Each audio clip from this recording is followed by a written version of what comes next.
Merci infiniment.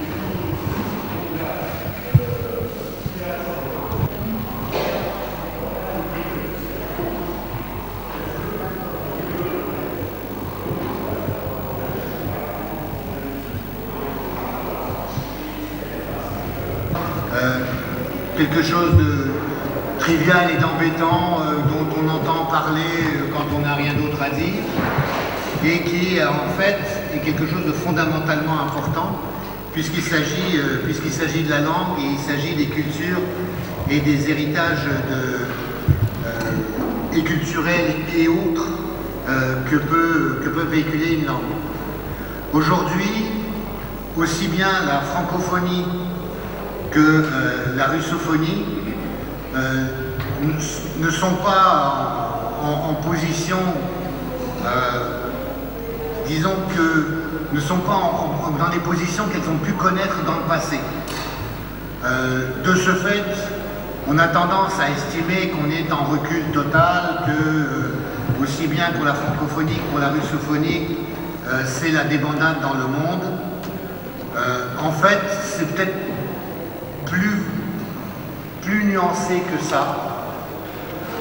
Et en fait, les enjeux deviennent différents.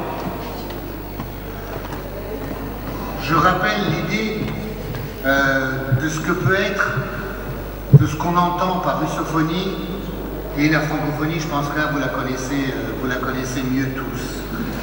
On va évidemment parler de ce qu'est devenu le français et la francophonie en Russie et dans les pays russophones, notamment avec Jean Radvani, qui a été pendant 4 ans en Russie comme directeur de l'Institut de recherche de sciences sociales, et avec Nina Fassio, qui est une des journalistes du Courrier de Russie, un journal en français, un journal russe en français à Moscou. La définition la plus juste,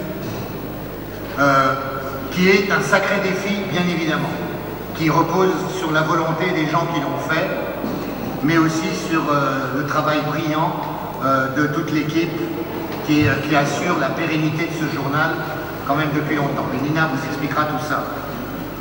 Ça, c'est la présence du français en Russie et dans la zone russophone. Et puis pour la francophonie, pour la russophonie, en revanche, on a demandé à M. Cengiz Abdoulayev, qui est un écrivain azerbaïdjanais, de nous parler de la signification du russe pour les autres nationalités, la russophonie s'entendant comme un patrimoine commun à plusieurs nationalités, mais pas seulement aux Russes. Et Alissa Gadeeva, qui est une des lauréates du prix Debut, dont vous avez déjà dû entendre parler, qui est donc une jeune écrivaine, un jeune écrivain, et qui vient du Caucase, donc dans la Fédération de Russie, mais qui peut donc avoir par rapport aux Russes un rapport de bilingue à l'intérieur de la Fédération, ce qui est quand même un cas de figure fréquent.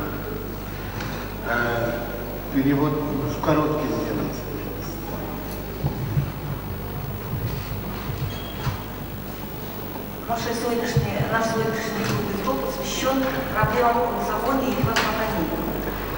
Нужно сказать, что многие говорят в последнее время, что франкофония и русофония немножко сдают свои позиции. На самом деле это достаточно тонкий вопрос. И идея сегодняшняя наша — посмотреть, каким образом меняется, какова роль французского языка в России и русского языка в разных странах. В этой связи мы сегодня встречаемся с господином Жаном Радвани, который долгое время работал в России, был директором Центра расследований с Ниной Фасюк, журналистом русского курьера. Это газета, которая выходит в Москве, в России, на французском языке, а также с молодым автором Алисой Галиевой, которая является представителем, о которой вы слышали, конечно, в рамках вручения премии «Дебют», которая родом с Кавказа, из республики, которая входит в состав Российской Федерации. И она расскажет о том, каким образом, какова роль русского языка вот в этой структуре, в этой позиции. Спасибо. Je voudrais juste ajouter une ou deux idées. Comme vous le savez, depuis 8 ans, on essaye de promouvoir cette idée de la russophonie, justement comme patrimoine commun à plusieurs peuples, comme réalité géopolitique héritée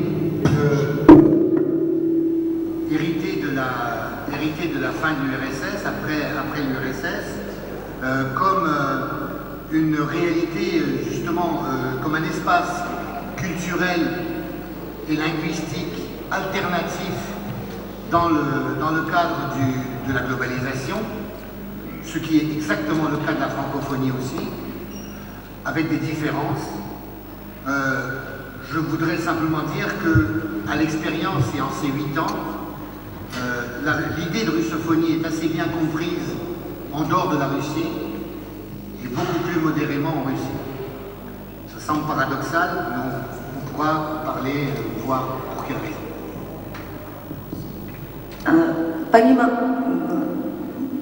Сегодня также мы встречаемся с господином Чингизом Абдуллаевым, который является азербайджанским писателем. Тем не менее, нам интересно послушать его мысли в отношении русского языка на русскоязычном пространстве, на пространстве бывшего Советского Союза. Что касается русского языка как наследия, нельзя не отметить его роль в культурном наследии Советского Союза и как существующую реальность, как альтернативную существующую реальность в рамках глобализации. И нельзя также не сказать о роли французского языка, опять же, в свете процесса глобализации. Опять же, на опыте русофонии в России и за пределами России, где русский язык, возможно, это парадоксально, ценится гораздо больше. То есть я хотел сказать, что больше всего понимают идею понятия русофонии в других странах, на самом деле, и гораздо меньше в России.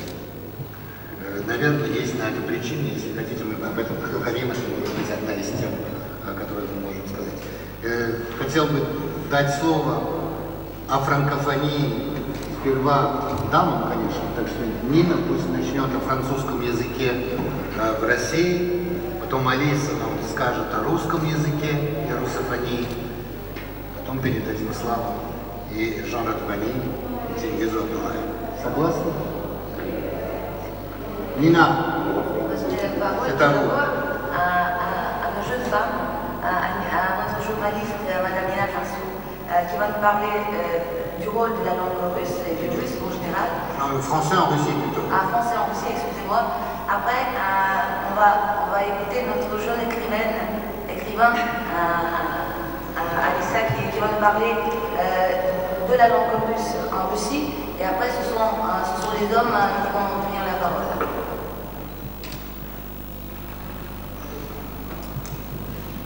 Bonjour.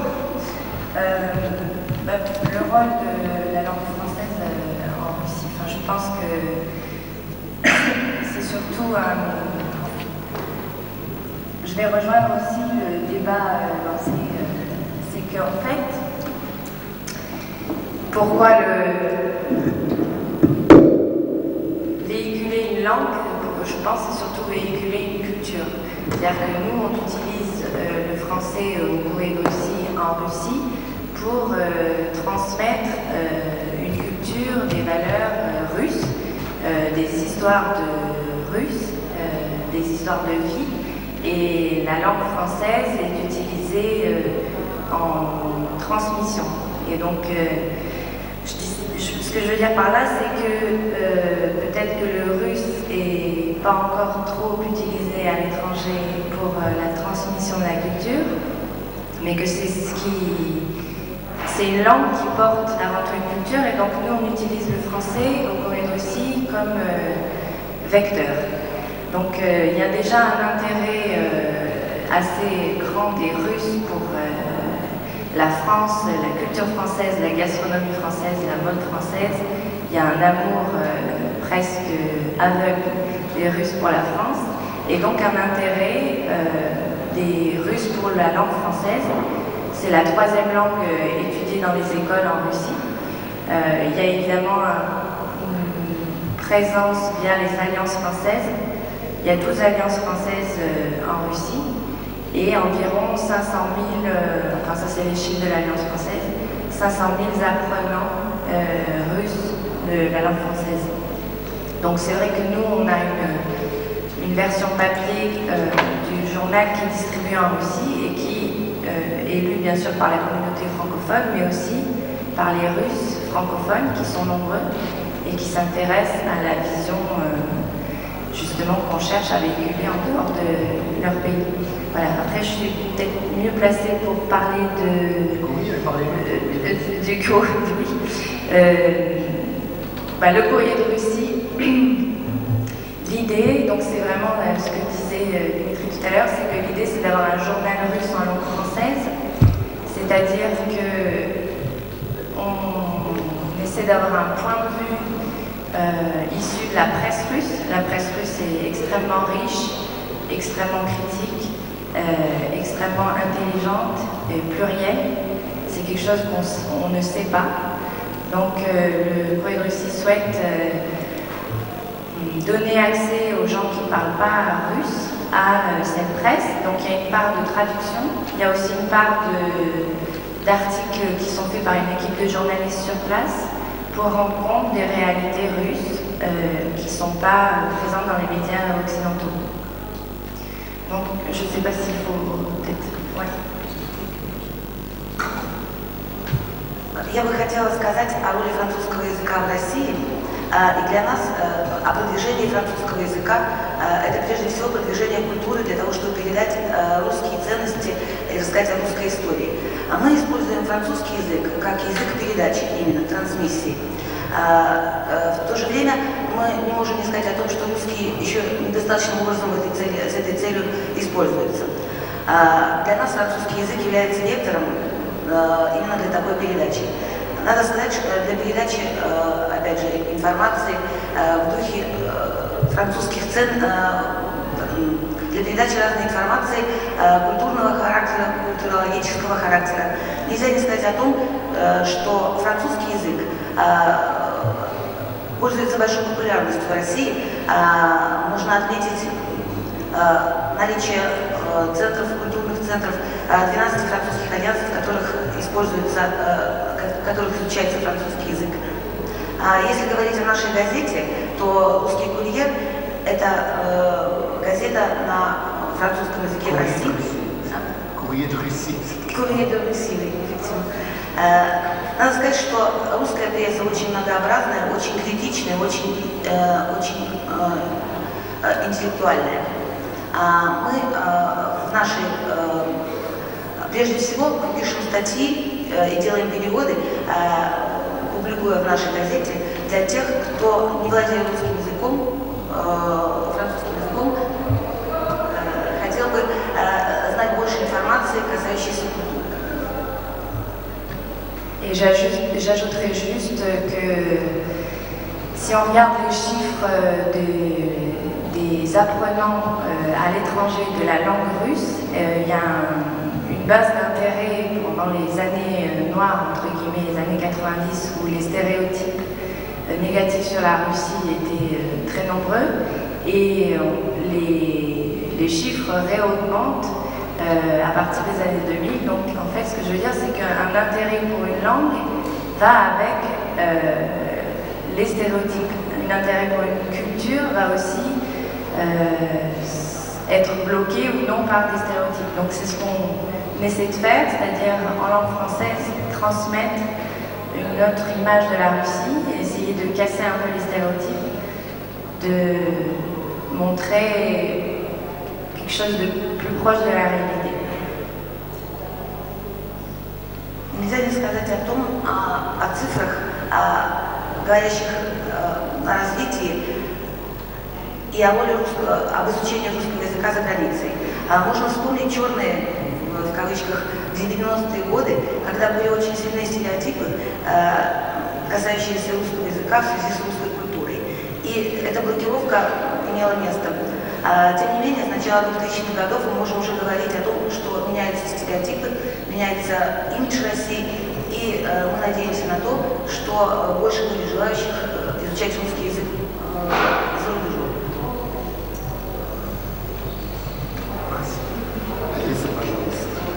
Бонжур, очень рада вас всех здесь видеть. Интересная тема круглого стола. Я даже не знаю, с какой стороны подойти к ней. Наверное, начну с того, что я происхожу из республики, в которой проживает около 100 этнических меньшинств, и каждый говорит на своем языке. Alors, je vous parle d'une république où il y a près de 100 ethnies différentes et où presque tout le monde a sa propre langue. При этом общий язык общения всех этих национальностей он менялся, и в 20 веке это, конечно, русский. La relation, évidemment, entre ces ethnies a beaucoup varié au cours des siècles, mais leur langue commune est le russe. С точки зрения лингвиста и писателя, языковая атмосфера в Дагестане, так называется республика, откуда я родом, действительно очень интересная. К примеру, в селении Гунип, где я жила в детстве, был специальный диалект для детей и для взрослых. Дети говорили на своем языке, взрослые на своем. Dans le village où j'étais,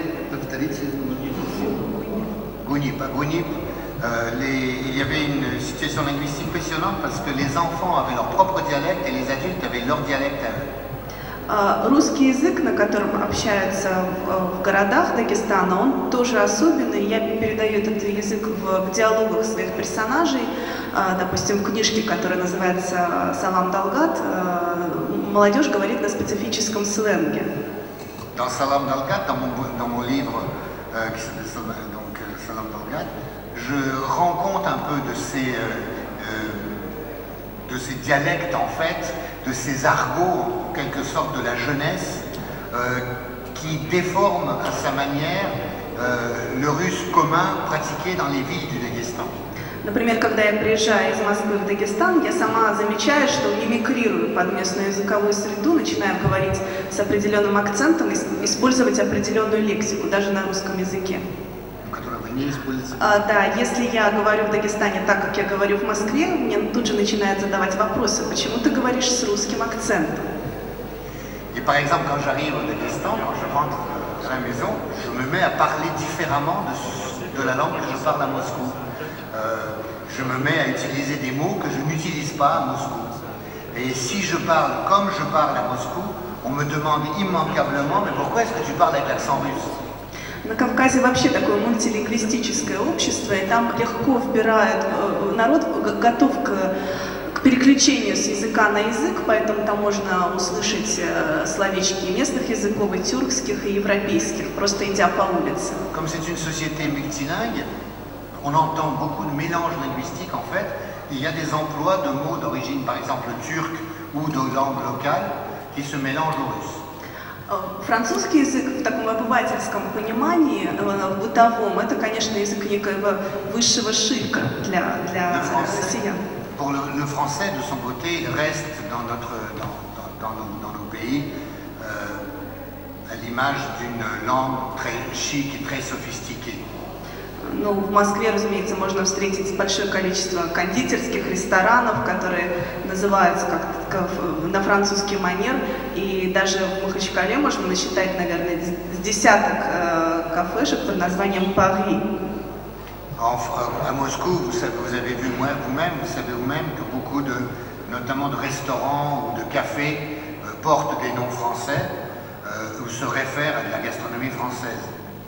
К сожалению, моего французского хватает только на то, чтобы сказать несколько фраз, произнести, что не мешает прохожим на улицах останавливать меня и спрашивать, как пройти к Нотр-Даму.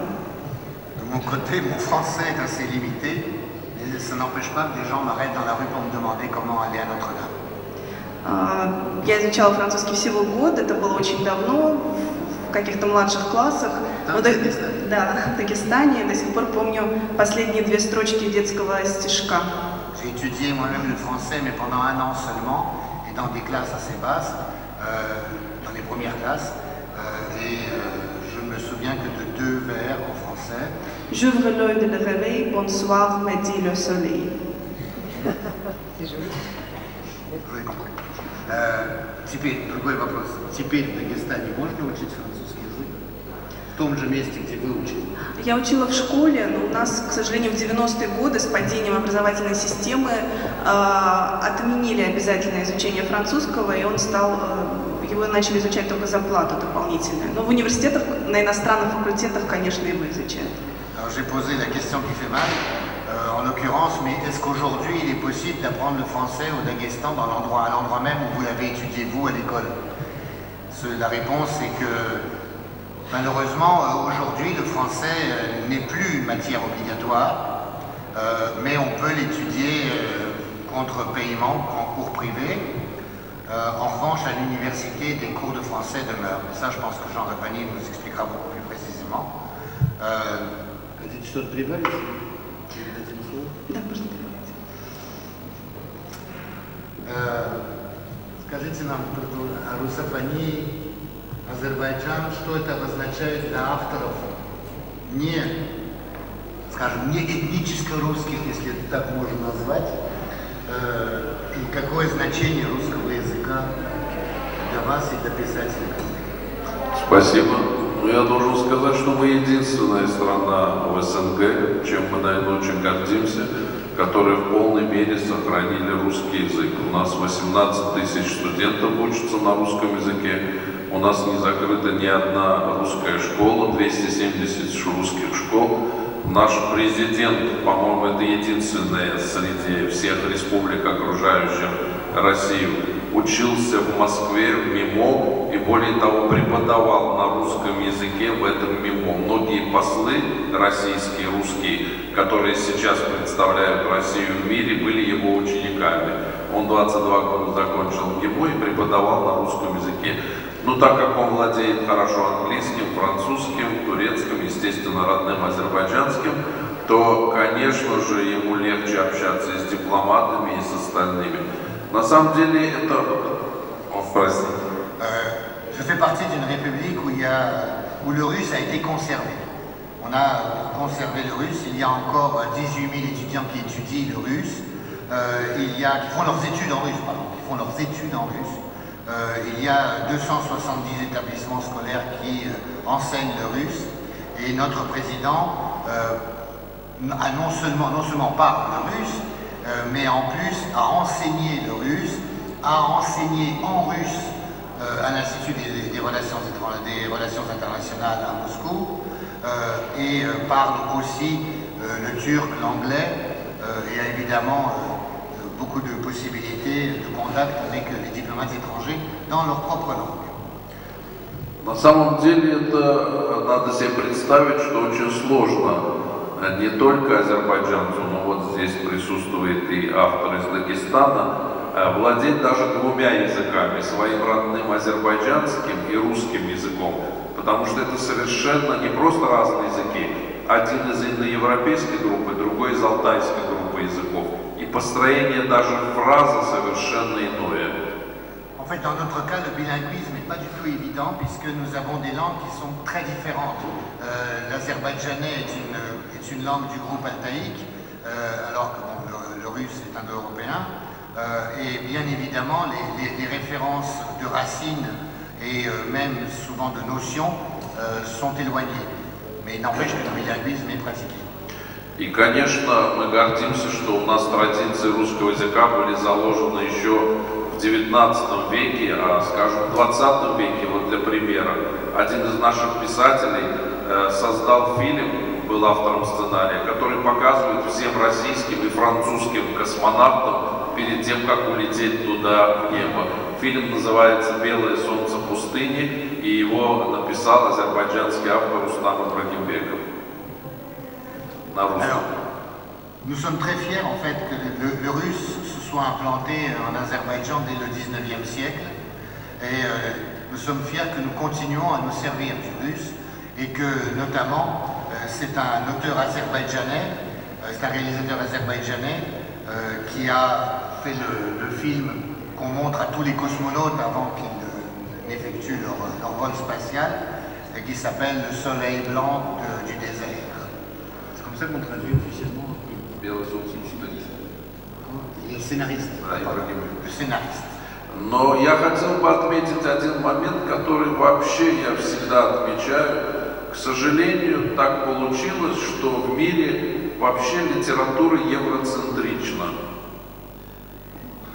Je voudrais quand même souligner un point dont je parle souvent. Dans le monde, il faut bien reconnaître que la littérature est quand même européocentrée.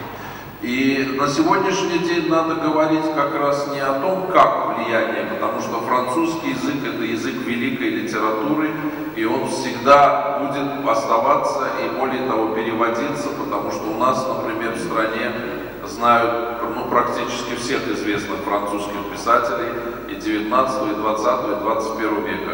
Речь идет скорее о том, что другие языки не получают такого развития. Et la question n'est pas tellement de se demander ou de remettre en cause cette primauté. Par exemple, c'est bien évident que la littérature française a une primauté, a un prestige, a une véritable influence dans la culture mondiale. La question est plutôt de se poser, et plutôt de savoir pourquoi les autres littératures n'arrivent pas à avoir autant d'influence et de rayonnement. Я понимаю, что со мной могут спорить, но сегодня в мире писатель может состояться только если он выпущен на 5 языках. Только эти 5 языков. Это английский, испанский, немецкий, французский и русский. Все. Нет, я сейчас скажу отдельно про китайский.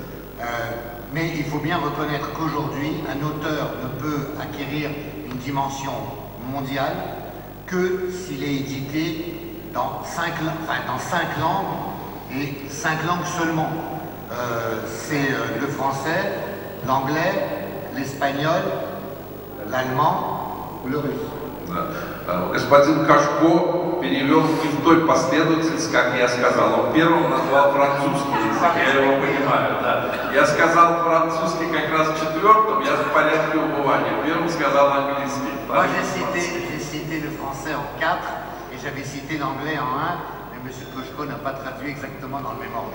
Но почему у меня, например, выходила книга на китайском, или вот японские сегодня писатели делают огромные попытки протолкнуть свою литературу, и, скажем, Мураками знают во всем мире, или Кавабату, там, других Кобаабы и других. Но, тем не менее, это не является всемирным фактом, как это ни странно. Понимаю, что со мной могут спорить.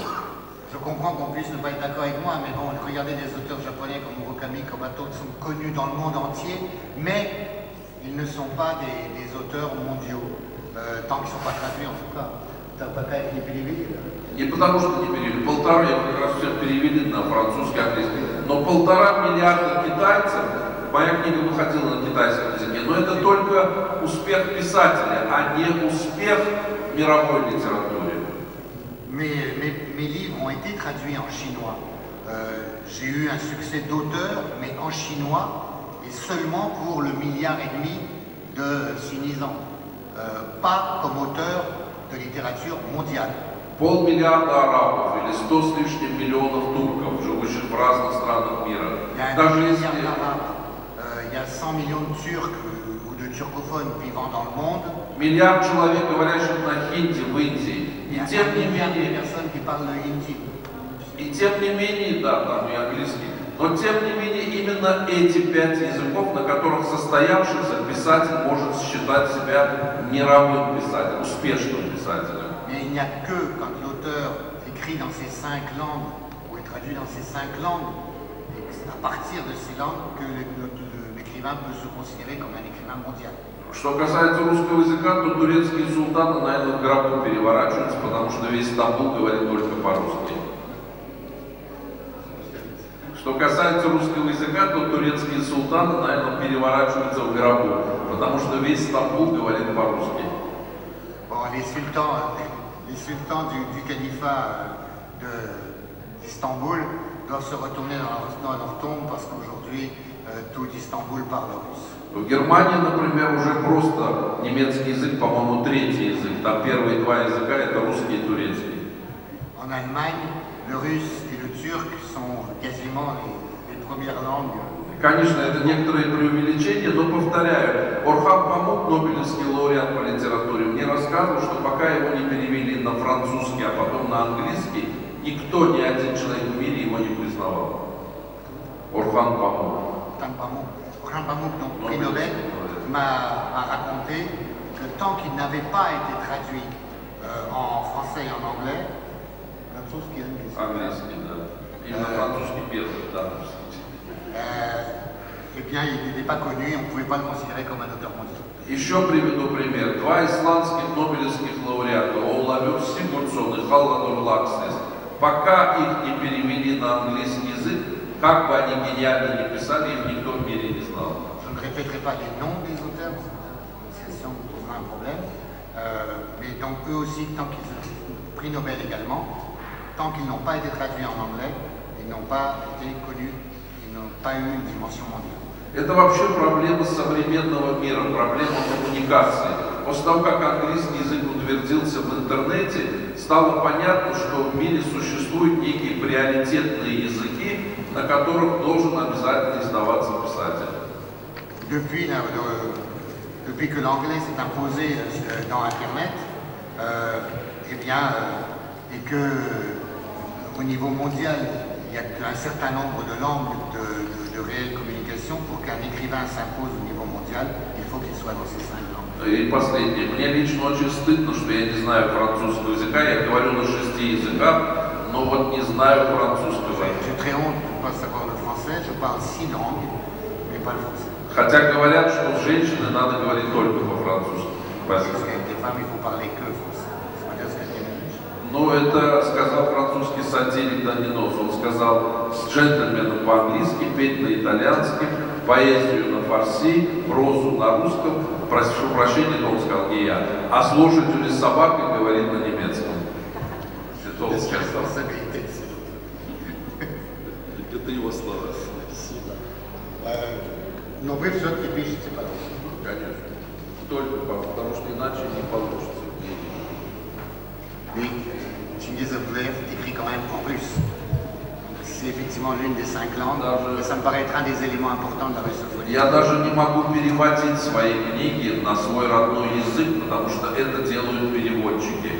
Иначе я бы просто не сумел издавать свои книги в мире. En fait, je n'arrive pas à traduire mes propres livres dans ma langue maternelle. Il faut que ce soit les traducteurs qui le fassent, parce que sinon je n'arriverai pas à être un auteur à un niveau mondial. Bien, je crois que c'est assez clair qu'il y a un certain nombre de grandes tendances qui dictent un peu l'évolution des langues dans le monde, et le rôle de l'anglais, la pression anglophone dans les systèmes pédagogiques sur Internet. Encore que, on peut dire aussi que Internet, c'est quelque chose de mobile et qui n'est pas complètement figé. Effectivement, ça a commencé en anglais, mais on sait maintenant qu'il y a un Runet, il y a un Internet russe, il y a un Internet chinois, il y a un Internet arabe, et tous les systèmes de communication, en fait, sont aujourd'hui en plusieurs langues, et c'est difficile de prévoir ce qui va se passer réellement. La domination actuelle de l'anglais n'est peut-être pas aussi définitive qu'on le pense. Если говорить о приоритетном значении английского языка и о современных тенденциях и о роли английского языка, то очень тяжело предугадать в системе коммуникации, каково будет развитие. Нельзя, конечно, не отметить особой роли английского языка в педагогической системе и в интернете. Но нужно сказать также, что интернет достаточно мобильная, совершенно не фиксированная система. И мы видим, свидетели того, как появляются новые языки, самообразующиеся, так сказать, Рунет, затем есть интернет на русском языке, интернет на китайском. Это все совершенно новые системы коммуникации. Очень тяжело предугадать их развитие. pour revenir au problème de la langue française en Russie et du russe en français, je pense qu'il y a plusieurs choses qui se passent. Il y a à la fois l'évolution en Russie, il y a l'évolution du système pédagogique, la fermeture de nombreuses classes de français, ça c'est indéniable. En partie, c'est remplacé par des systèmes différents, c'est-à-dire le système des alliances françaises qui s'est renforcé, qui sont extrêmement actives, extrêmement dynamiques. Je crois que c'est très très bien. Et évidemment, il faut espérer que le ministère des Affaires étrangères conservera assez de moyens pour maintenir cette structure qui est très importante, je crois. Il y a effectivement, moi, comme ma voisine, j'ai noté en Russie, j'ai fait une collection des noms français pour désigner pas seulement des cafés et des restaurants, mais aussi des boutiques de mode, des boutiques de sous-vêtements, mais des trucs complètement incroyables, des dentistes, il y a vraiment...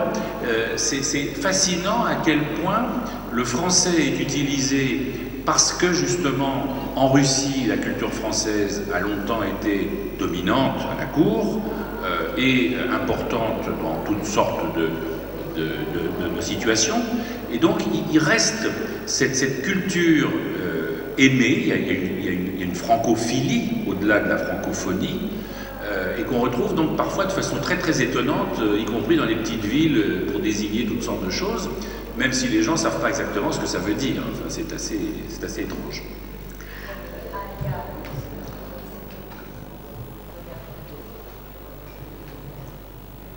Non, je pense que c'est juste que, par exemple, ça arrive aussi dans des restaurants que pour donner une petite touche de gastronomie ou d'élégance, il y ait le alia russe, donc en cyrillique pour dire à la russe, et c'est vrai que c'est une influence française. Что касается роли французского языка в российском обществе, в современном российском обществе, это достаточно интересное явление в нем происходит. И мы видим развитие общества. С одной стороны, нельзя не отметить открытие русских школ, что не может радовать большого количества русских школ в общеобразовательной системе, французских классов и классов изучения французского языка в общеобразовательной системе. С другой стороны, очень активно развивается и поддерживает себя система и структура французских альянсов, Альянс Франсез в России. Это очень активные, они очень активные и достаточно хорошо развиваются. Будем надеяться на то, что эта тенденция останется актуальной. Что касается французского языка в быту и других аспектов его, так же, как моя соседка, я не могу не отметить коллекционирование. Я занимаюсь тем, что коллекционирую французские названия различных русских заведений. Это могут быть как кафе, рестораны, это могут быть модные бутики и так далее. Я считаю, что традиция франкофилии всегда господствовала в рамках вообще общего изучения, общего знания французского языка, общей франкофонии. В России всегда любили французский язык. И подчас можно наблюдать, как в самых отдаленных уголках российских французские названия, каким образом они преобразуются, какие своеобразные формы принимают названия. D'un autre côté, il y a une chose très importante qui est en train de changer, et ça aussi il faut en mesurer les conséquences. Pendant longtemps, les Russes, la majorité des Russes francophiles ne connaissaient pas la France. Ils connaissaient la France par la littérature. Pendant toute l'époque soviétique, très peu avaient l'occasion de voyager. Et c'était toujours extraordinaire, parce qu'on rencontrait dans des provinces éloignées des gens parlant français très bien, qui n'avaient jamais été en France, qui n'avaient jamais séjourné en France, qui parlaient remarquablement notre langue, qui connaissaient remarquablement notre littérature, et qui pouvaient, à la limite, décrire Paris sans n'y avoir jamais mis les pieds. Or ça a changé. C'est-à-dire qu'aujourd'hui, les Russes viennent, beaucoup de Russes viennent en France, et ailleurs, en fait, dans le monde, mais en particulier en France, parce qu'ils sont attirés par ces images qu'ils ont en tête depuis leur enfance, et il ne faut pas se cacher le fait que beaucoup sont déçus.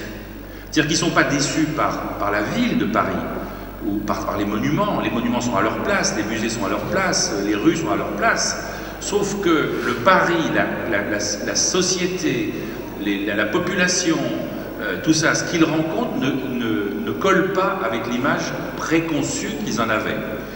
Et on voit apparaître assez fréquemment maintenant dans la presse une sorte de désillusion française. Et il faut en mesurer les conséquences aussi, parce que ça a des conséquences économiques sur le tourisme, sur les échanges, sur la façon dont les entreprises russes voient la possibilité ou pas d'investir en France. Alors on continue d'acheter des villas ou de faire des séjours touristiques, mais il n'y a pas beaucoup d'investissements russes en France, alors qu'il y en a plus dans d'autres pays. Donc ce sont des choses qui comptent, je crois. Нельзя не сказать еще об очень важной и интересной вещи. Надо сказать, что любители французского языка и вообще в общем этот процесс франкофилии, это явление франкофилии со стороны русских достаточно своеобразное. Долгие годы русские любили Францию и французский язык, не зная Франции, никогда не побывав там. Любили через литературу, через какие-то источники, через изучение французского языка. Очень часто можно было встретить, особенно в провинции, людей, которые прекрасно говорили по-французски, которые прекрасно знали культуру французскую историю, могли описать Париж, но при этом они никогда не были во Франции, поскольку не имели возможности путешествовать в принципе. А надо сказать, что теперь уже многое изменилось, и очень много русских приезжают в Париж, и нельзя не отметить, что многие разочарованы. Они не разочарованы Парижем как таковым, потому что Париж, он остается Парижем. Исторические памятники все на месте, площади там же, где они и были. Они скорее разочарованы обществом скорее и народом. Вернее, этим имиджем, который никак не клеится с тем имиджем, который они себе создали априори. И в прессе много говорится о том, что русские бывают разочарованы. Это не может не отразиться и на других обменах, на экономическом обмене и других. Поскольку сейчас не так часто можно увидеть русских инвесторов, которые реально инвестируют во Францию. Они еще продолжают покупать виллы, они продолжают, какие-то обмены еще продолжаются, но нельзя говорить о том, что это имеет существенный характер. Et enfin, quelques remarques sur la russophonie. Alors, de fait, notre ami azerbaïdjanais remarquait que l'Azerbaïdjan est un peu une exception, c'est-à-dire que le russe a conservé un rôle très important. Il y a quelques autres États où c'est encore vrai, Biélorussie et quelques autres, Kazakhstan. Mais il faut surtout, je pense, insister sur le fait que les Russes eux-mêmes ne s'en sont guère préoccupés.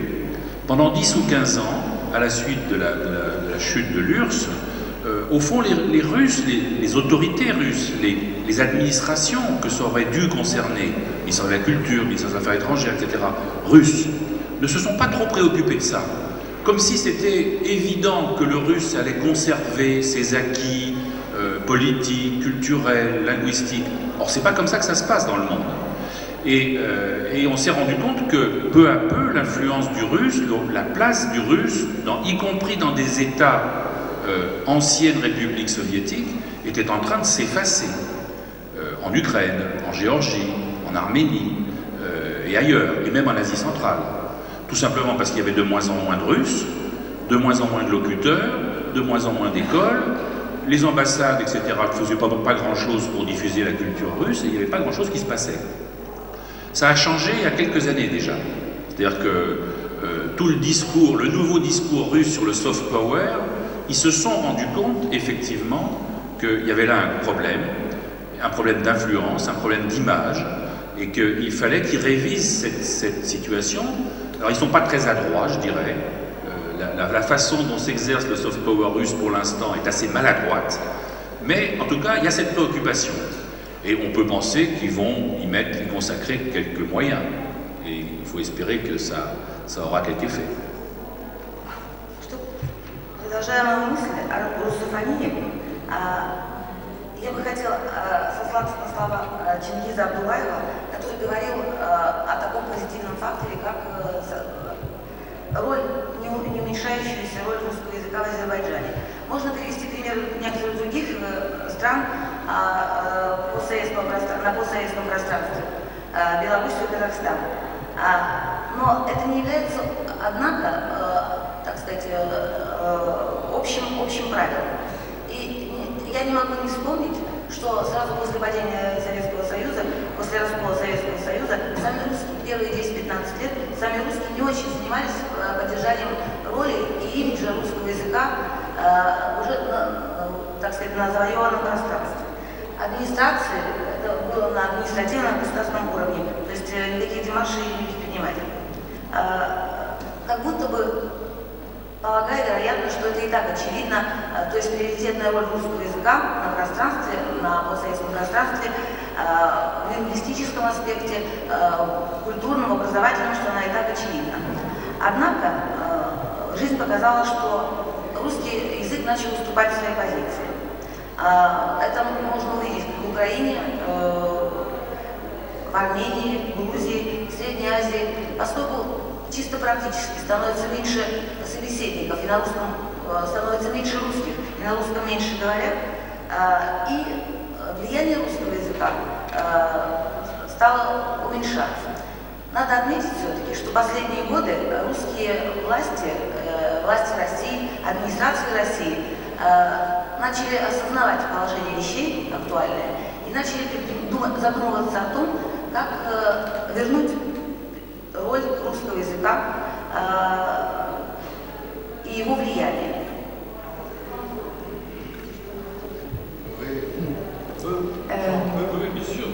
Je voulais juste rebondir par rapport à ce que disait M. Radlani, parce que c'est vrai que la prise de conscience de devoir faire quelque chose pour l'influence de la langue et de la culture russe a été un peu tardive, mais en 2008, ils ont, en fait, le ministère des Affaires étrangères russe justement a créé une sorte de département qui s'occupe de créer des centres de culture et de langue russe à l'étranger, qui a un certain nombre de filiales actuellement et qui a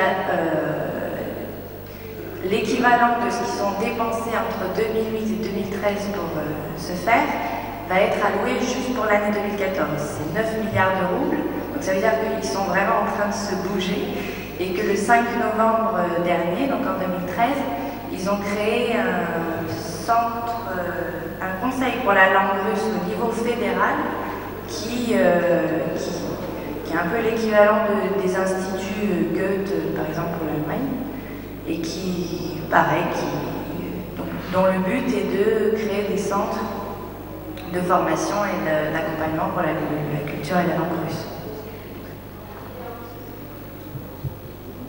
Нужно сказать, что осознание это пришло немножко, несколько запоздало. Осознание возврата к прежним позициям русского языка и осознание того, что для этого нужно что-то предпринимать. Но нельзя не отметить также, что уже начали предприниматься конкретные шаги в этом направлении. В 2008 году в МИДе России был создана секция или департамент, который занимается как раз вопросами русского языка. И более того, предполагается инвестировать достаточно средств для того, чтобы, опять же, для поддержания развития роли русского языка на государственном уровне, на федеральном уровне. Цифра, можно назвать цифру 9 миллиардов рублей, которая, так сказать, определяется на эти цели. Кроме того, в ноябре 2013 года был создан Совет по русской культуре на федеральном уровне, целью которого, опять же, и задачей является поддержание и укрепление роли русского языка. Я хотел бы напомнить, это известный исторический факт, что декабристы, которых допрашивали в 1825 году, многие просили вести протокол на французском языке, не на русском. Je voudrais rappeler ce fait que les décabristes, lorsqu'ils étaient interrogés, ont demandé que le procès-verbal de leur interrogatoire soit rédigé en français et non pas en russe. Русский царь, который вступил в Париж, говорил по-французски свободно, а по-русски с акцентом, заметным акцентом. Александр I, известный факт. Comme vous savez, Alexandre Ier, qui est celui qui a battu Napoléon et qui est donc venu à Paris en 1814, parlait le russe avec un accent français. Первые прозаические опыты азербайджанской литературы, как это вам не покажется странным, были на французском языке. Наши дворяне писали прозу на французском языке. Не на русском, не на азербайджане, а на французском. Les premières œuvres en prose d'écrivains azerbaïdjanais étaient écrites ni en russe, ni en azerbaïdjanais, mais en français.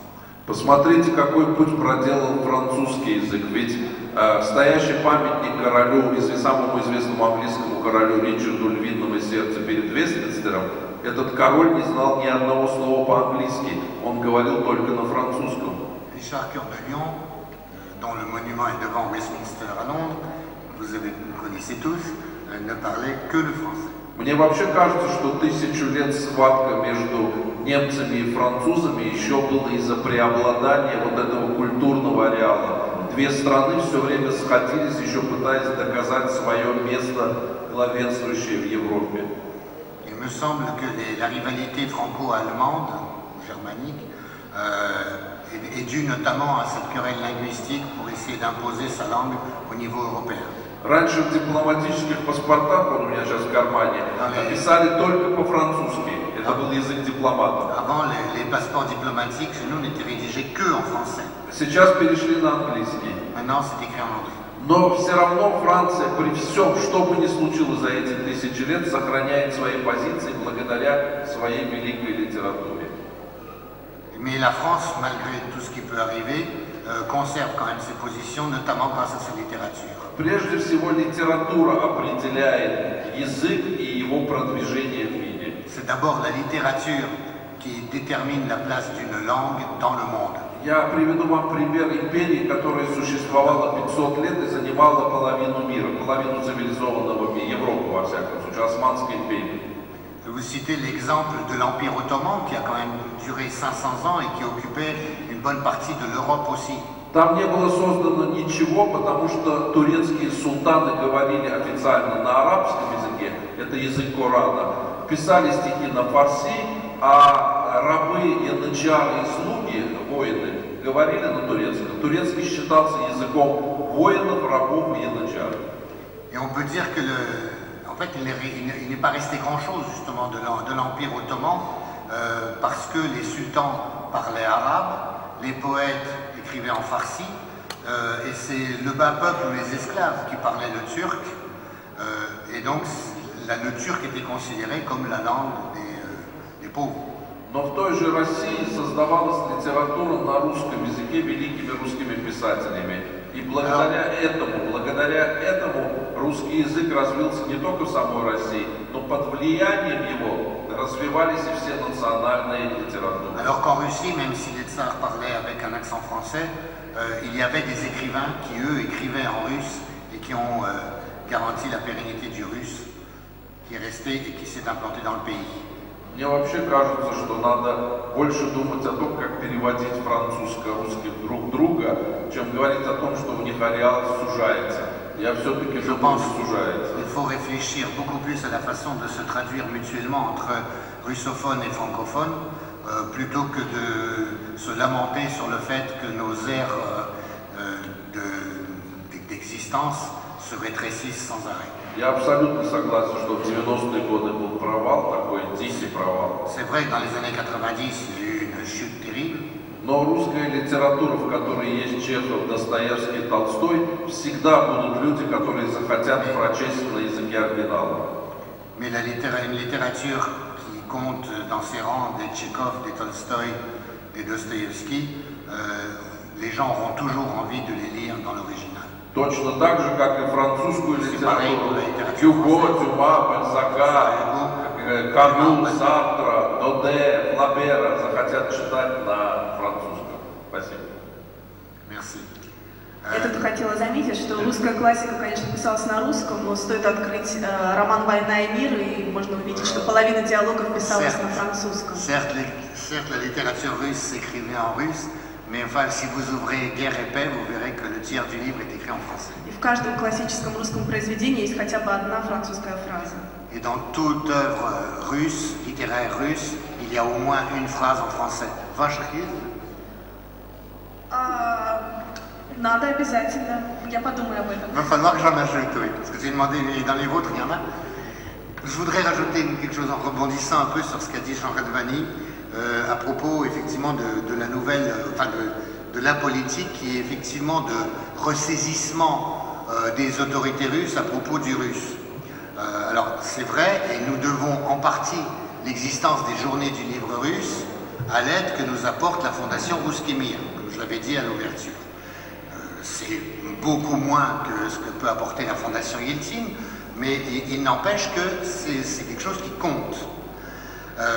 Maintenant, il y a une démarche là-dedans, et je pense qu'elle donnera elle-même les limites de l'action et de son efficacité, à mon avis. C'est qu'on part toujours de l'idée que c'est la langue russe de la Russie. Cette fondation qui aide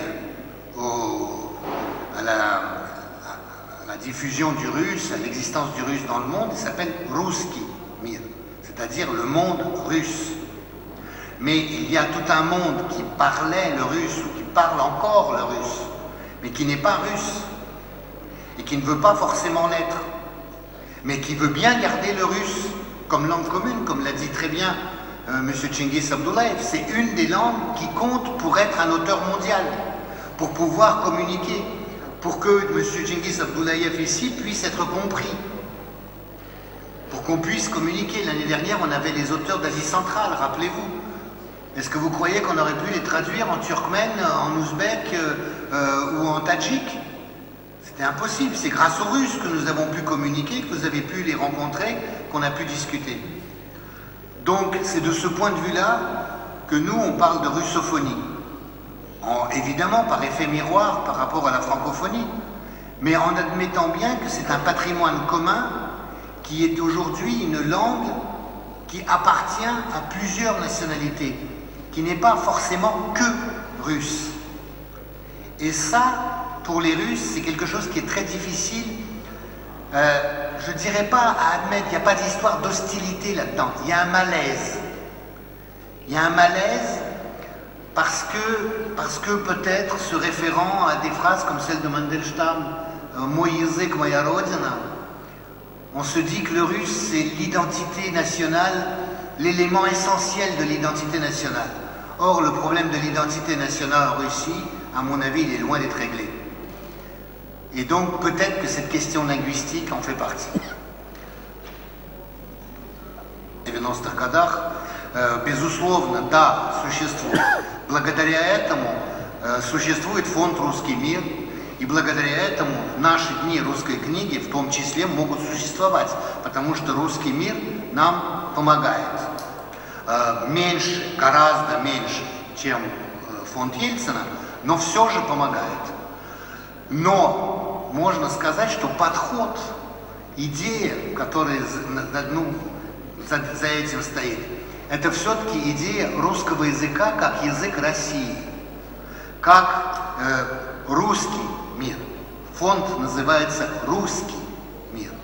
А дело в том, что есть страны, национальности, люди во всем мире, в диаспоре, которые говорят по-русски, узнают себя в русском языке, для которых русский язык нужен, потому что, как это говорил Чингиз Абдуллаев, русский язык – это один из языков, который вам позволяет быть писателем на мировом уровне, который вам позволяет общаться вот с нами, например, во Франции или в других странах. В прошлом году у нас были писатели из Средней Азии, которые между собой общались благодаря русскому языку, и которые с нами общались благодаря русскому языку, потому что мы по-туркменски или по-узбекски с трудом переводили бы. На азербайджанский, наверное, было бы то же самое. Est embauché par un nouveau magazine féminin qui lui demande d'écrire une chronique glamour, pour ne pas dire une chronique sur le sexe. Et elle se rend compte assez rapidement qu'elle est incapable d'écrire en kazakh sur le sexe. Et elle en parle donc à ses amis, et elle finit par aller voir sa grand-mère et lui exposer son problème. C'est-à-dire qu'elle pensait que c'était culturel, qu'elle était incapable d'illustrer en tout cas des propos un peu littéraires, érotiques sur le sexe.